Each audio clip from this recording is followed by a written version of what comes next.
저희 세대들은 부모님이 굉장히 엄격한 그런 세대였습니다. 그래서 아버지라고 하면은 너무나 무섭고 어렵고 그랬습니다. 아마 대부분, 저뿐만 아니라 대부분 그러지 않았을까 그런 생각을 합니다.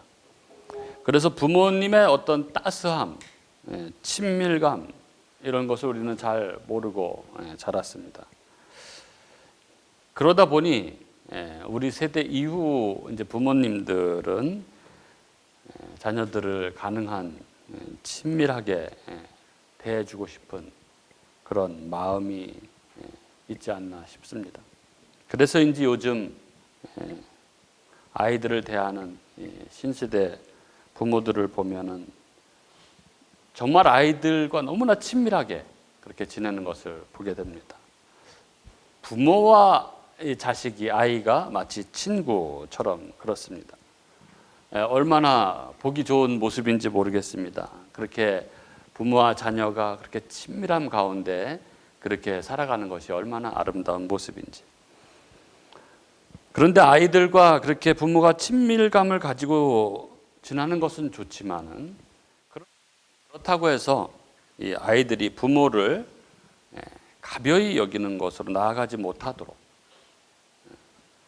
우리가 성경이 가르치는 부모와 이 자녀 간의 관계를 잘 알고, 그래서 특별히 잘 지도해 줄 필요가 있습니다. 성경은 부모가 권위가 있다 이렇게 가르치고 자녀는 부모에게 공경할 것을 요구합니다. 이는 부모가 권위적이 되어야 된다 그런 이야기가 아니고, 부모와 자녀의 관계를 하나님께서는 하나님과 하나님 자녀의 관계의 모형으로 설정하셨다는 것을 우리가 잘 이해하고 그것을 가르치는 가운데 자녀들과 친밀감을 유지해야 한다라는 그러한 의미입니다.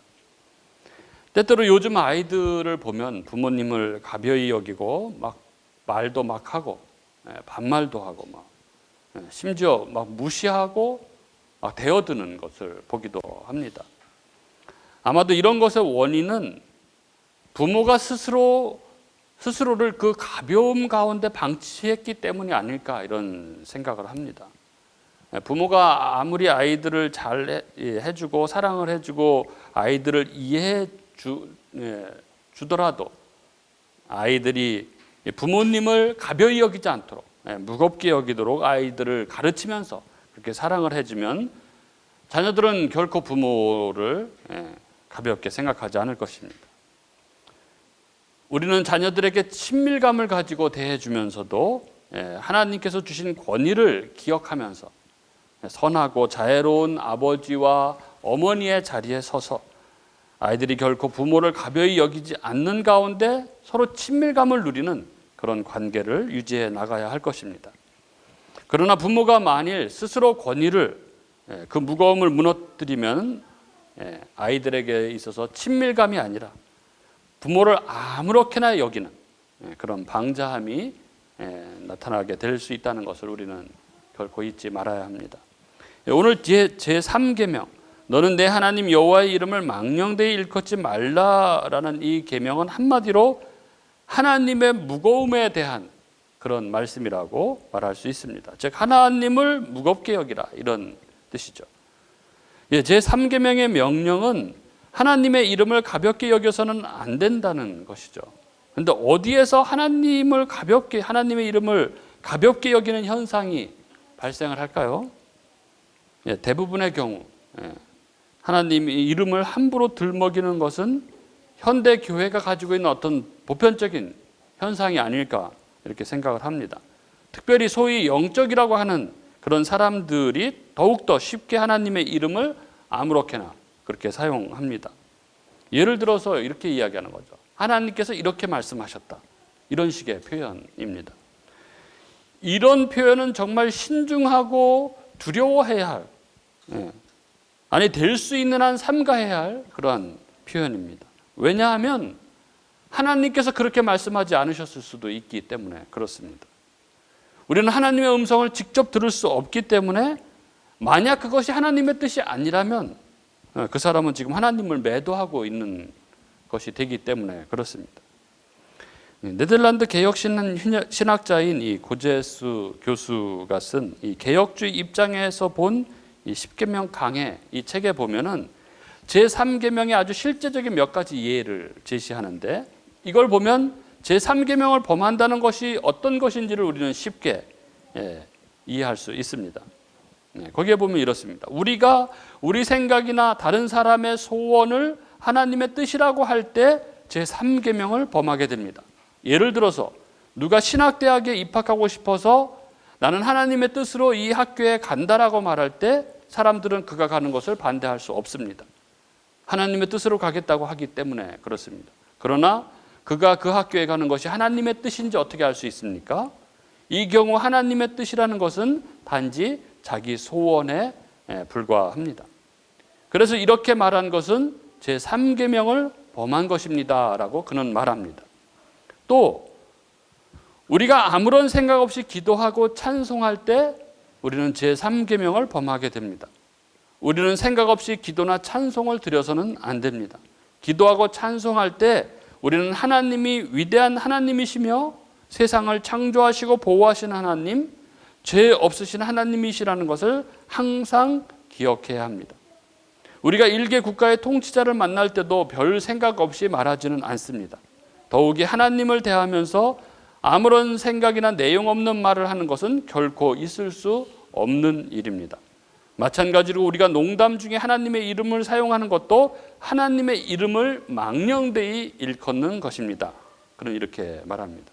또 그는 제3계명은 기도의 내용에 있어서도 중요한 계명입니다. 우리는 기도 중에 어떤 것을 간구하면서 하나님께서 간섭해 주실 것을 요구합니다. 그렇지만 하나님께 잘못된 간구를 해서는 안 됩니다. 예를 들어 기독교인들이 운동 경기를 하기 전에 기도하는 것을 종종 보는데, 우리는 이 경기에서의 승리를 위해 하나님의 이름을 사용하여 기도할 수 없습니다. 우리는 어떤 것을 간구할 때 하나님의 이름을 망령되이 일컫지 않으면서 기도하는 것에 대해 잘 생각해야 합니다라고 그는 말합니다. 이런 이 고제수 교수의 이야기를 들으면서 혹시 내 마음 가운데 이건 너무 심한 거 아닌가 이런 마음이 드시는 분 계십니까? 그러나 너무 심하다라는 마음이 드는 것 자체가 우리가 하나님의 이름을 너무 아무렇게나 사용해 왔다는 반증이 아닐까, 또 그런 생각도 해봅니다. 우리는 주변에서 소위 영적이라고 하는 사람들이 하나님께서는 이걸 원하셔, 하나님은 이렇게 하라고 하셨어 라면서 삶의 조언을 해주는 사람들을 만납니다. 그런데 문제는 이것이 대부분 단순히 자기 의견이라는 점입니다. 그럴 때 우리는 한번 생각해 보아야 하는 것이죠. 하나님께서 만약 진짜 이렇게 생각하지 않는다면 어떻게 되는 것이지? 이렇게 생각을 해봐야 되는 것이죠. 조금 더 심한 사람들은 아예 대놓고 점쟁이처럼 행하는 사람들이 있습니다. 자기가 마치 하나님의 뜻을 대언하는 대언자처럼 말합니다. 이 사업은 손대면 안 된다고 하나님께서 기도 중에 말씀하셨다. 이렇게 이야기하는 것이죠. 그렇게 이야기해버리면 더 이상 그 사람의 개인적 권고가 아니라 하나님을 업은 이야기가 되는 거죠. 그러면 아무도 그것을 반대할 수가 없게 되는 것입니다. 기도해 보니까 당신 아이를 하나님께서 신학하라고 말씀하셨어. 이렇게 이야기한다면 누가 그것을 반대할 수 있겠습니까?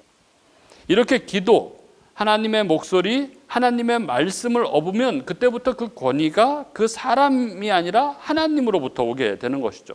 그러니까 거부할 수 없습니다. 그러나 하나님께서 그렇게 하셨다고 누가 보증할 수 있습니까? 저는 이런 모습을 보면서 참으로 겁이 없다 이런 생각을 합니다. 어떻게 하나님의 뜻을 말할 때 저렇게 쉽게 이야기할 수 있나 이런 생각을 합니다.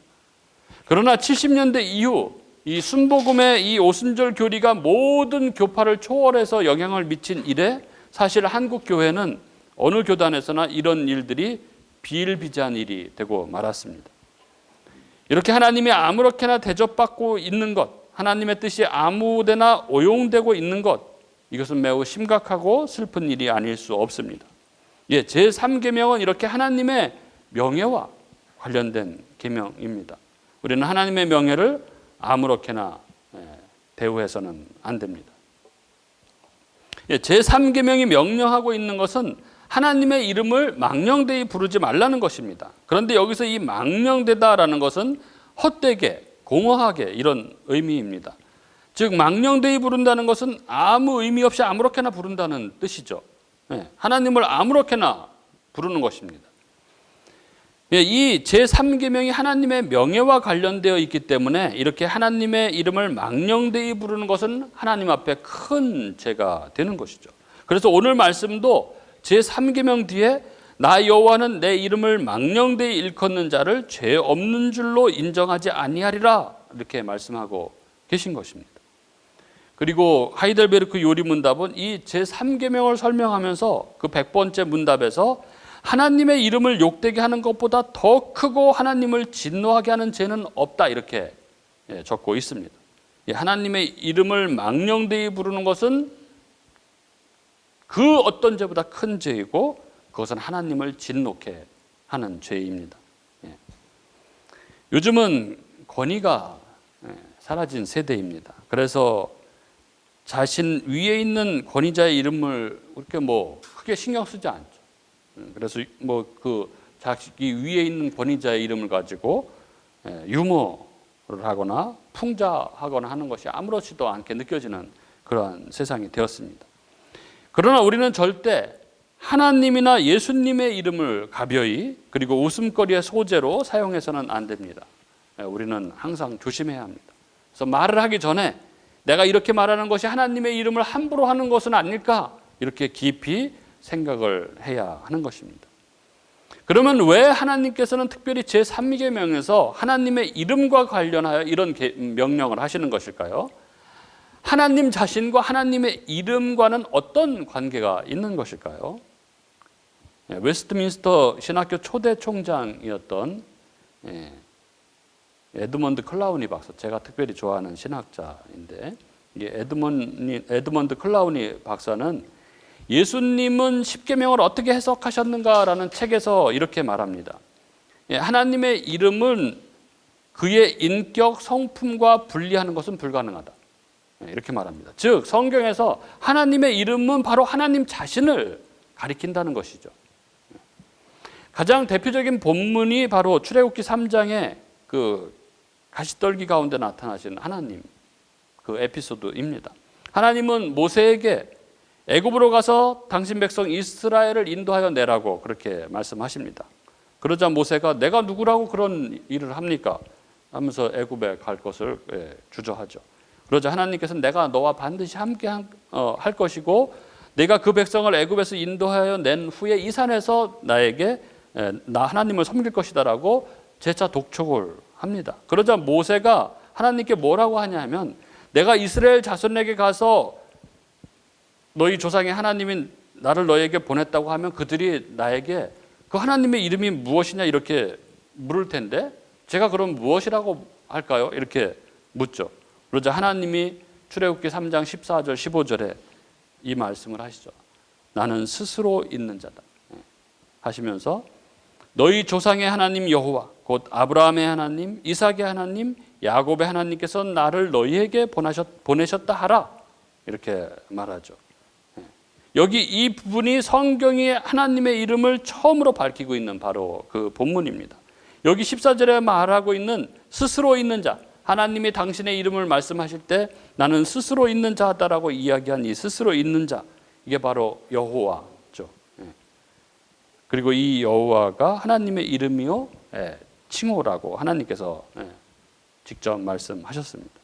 여기에서 보듯이 하나님께서 당신의 이름을 가르쳐 주시는 행위는 바로 자신이 어떤 분이신지를 계시하시는 행위입니다. 즉 출애굽 상황에서 하나님께서 자신을 여호와로 계시하신 것은 당신이 당신의 언약을 반드시 이루시는 구속자 하나님이심을 말씀하고 계신 것이죠. 그 외에도 하나님께서는 자신의 이름을 시시때때로 계시해 주셨습니다. 어떤 때는 여호와 이레, 즉 준비하시는 하나님으로, 또 어떤 때는 승리의 깃발인 여호와 니시로 나타나셨습니다. 또 어떤 때는 백성들의 치료자 여호와 라파로 나타나십니다. 또 성부 하나님뿐만 아니라 성자 예수 그리스도께 있어서도 이름은 곧 그분 자신의 정체성이었습니다. 예수께서 태어나실 때 천사는 두 개의 이름을 고지해 주셨죠. 하나는 예수, 하나는 임마누엘입니다. 예수는 자기 백성을 저희 죄에서 구원할 자라는 의미죠.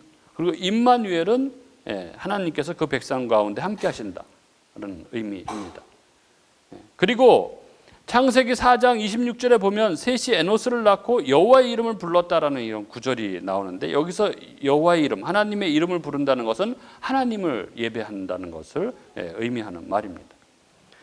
그리고 우리가 축도의 구절에서 사용하는 이 대제사장적인 축복, 즉 민수기 6장에서는 여호와의 이름을 불러서 자기 백성들에게 복을 주시는 것을 선포했습니다. 즉 불리워지는 것은 여호와의 이름이지만 실제로 그들에게 함께 하시는 것은 하나님 자신이신 것이죠. 그리고 세례를 줄 때 우리는 삼위 하나님의 이름으로 세례를 줍니다. 왜 삼위 하나님의 이름으로 세례를 줍니까? 바로 이름이 하나님 자신이기 때문에 그렇습니다. 성부, 성자, 성령의 이름으로 세례를 주는 것은 성부, 성자, 성령을 통해 그가 하나님의 백성이 되었다는 그런 의미가 되는 것이죠. 이러한 내용들을 다 종합해서 볼 때 하나님의 이름은 하나님 자신이라는 것이죠. 따라서 우리는 하나님의 이름을 부르는 일이 자칫하면 하나님 자신을 범하는 일이 될 수 있다는 것을 우리는 결코 잊지 말아야 합니다. 그래서 언어가 굉장히 중요하죠. 언어의 습관은 중요합니다. 그 언어에 자신의 생각이 배어 있고 그 언어의 상대에 대한 존중의 정도가 담겨 있습니다. 사람은 말을 통해 자신의 마음을 드러내고 고백을 하는 것이죠.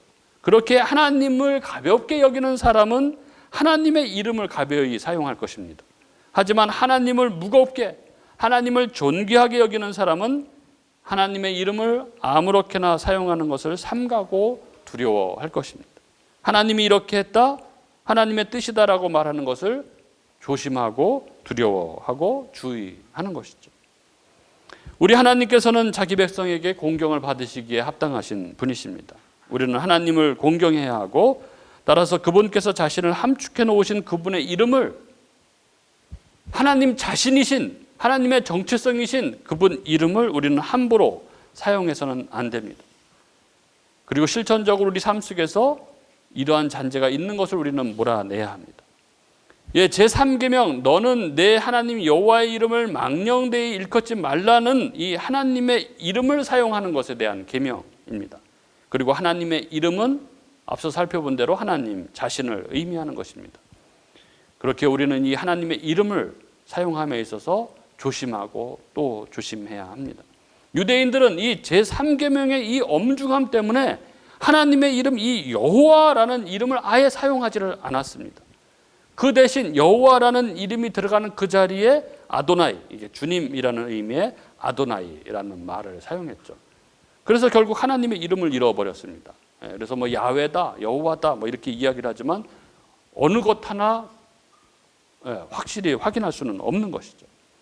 반면 현대 대부분의 기독교 문화권에서는 이 하나님의 이름을 가벼이 남용하는 경우가 너무나 많습니다. 영어로 지저스는 아예 욕이 돼버렸죠. 그리고 오 마이 갓, 이거는 감탄사가 되어버렸습니다. 그리고 우리나라의 경우 신앙인들에게 있어서도 이 하나님 이름에 대한 경외감은 사라진 지 오래입니다. 통성 기도를 할 때 아무 생각 없이 주문처럼 이 부르는 주여 삼창은 이 한국 교회에 아주 보편된 그런 것이 되고 말았습니다. 또한 일상생활에 있어서 육체적으로 피곤할 때 아이고 주여 이렇게 하는 게 그냥 아무 생각 없이 하는 것이죠. 또 영어권의 영향을 받은 요즘 세대들은 오 마이 갓, 이게 너무나 아주 자연스러운 그런 표현이 되고 말았습니다. 그러나 대부분의 사람들, 대부분의 신자들은 이것이 얼마나 심각한 죄인지 생각하지 못하는 것이죠. 오늘 이 제3계명에 이어지는 하나님의 말씀, 나 여호와는 내 이름을 망령되이 일컫는 자를 죄 없는 줄로 인정하지 아니하리라 하신 이 말씀은 이 3계명이 얼마나 엄중한 것인지를 다시 한번 우리에게 일깨워 줍니다. 우리들이 하나님의 이름을 가장 많이 사용하는 현장은 바로 예배 현장입니다. 무엇보다 우리는 예수 그리스도의 이름으로 삼위 하나님께 기도하고 예배합니다. 이 말은 우리가 제3계명을 가장 많이, 가장 빈번하게 범할 수 있는 현장도 예배의 현장이 될 수 있다는 그러한 말이 되는 것이죠. 우리가 예배의 순서를 따라 예배를 하더라도 그 마음속에 하나님을 두려워하는 마음이 없이 삼위 하나님의 이름으로 드려지는 예배의 순서에서 우리는 3계명을 범하는 그런 일을 또 발생할 수 있게 되는 것이죠. 우리에게 있어서 예배는 매주 드리는 행사이기 때문에 우리들은 자칫 매너리즘에 빠지기 쉽습니다. 그래서 그냥 건성으로 무의미하게 드릴 수 있게 될 위험성이 있는 것이죠. 우리는 그래서 늘 조심해야 합니다. 우리가 하나님을 예배할 때에 항상 그의 이름을 부를 때에 그의 이름을 거룩하게 불러야 하는 것이죠. 우리는 하나님의 이름을 부름으로써 그의 거룩한 본성에 호소해서 기도해야 하고, 그가 행하신 일을 기억하면서 찬송해야 하고, 그가 말씀하신 바를 경청하여 성경을 읽어야 합니다. 우리가 교동문을 읽을 때, 사도신경을 고백할 때, 주기도문을 드릴 때 살아계셔서 예배의 현장에 함께 하시는 그 존귀하신 하나님 앞에 진실되이 서서 예배해야 하는 것입니다. 이처럼 하나님의 자녀들이 하나님의 이름을 거룩히 부르며 높이는 것만큼 복되고 아름다운 일은 없는 것입니다. 그것이 바로 하나님께서 그 독생자 예수 그리스도를 십자가에서 내어주시기까지 그토록 간절히 회복시키고자 하셨던 당신 백성의 참된 모습입니다. 따라서 제3계명은 적극적인 의미에서 우리가 하나님의 이름을 거룩하게 그리고 열심히 불러야 할 것을 요구하는 계명이기도 합니다. 그러나 우리는 여전히 연약해서 하나님이 베풀어 주신 은혜를 망각한 채 하나님이 없는 듯 살아가고, 또 예배의 현장에서도 하나님을 가벼이 여기는 태도로 아무 의미 없는 공허한 예배를 드릴 때가 많습니다. 그래서 하나님은 제3계명을 주셔서 우리가 그러한 죄를 범하지 않도록 경고하시며 우리를 복된 길로 인도해 가시는 것입니다. 우리는 오늘 제3계명에 대한 가르침을 통해서 하나님을 가볍게 여기서는 안 된다는 말씀을 함께 나눴습니다. 오늘 이 제3 번째 계명을 통해 주어진 이 명령을 늘 기억하고 우리의 삶과 우리의 예배를 더욱 반듯하게 우리가 바로잡아서 우리가 하나님이 기뻐하시는 삶, 하나님이 기뻐 받으시는 그런 예배자로서는 저와 여러분이 될 수 있기를 주님의 이름으로 축복합니다.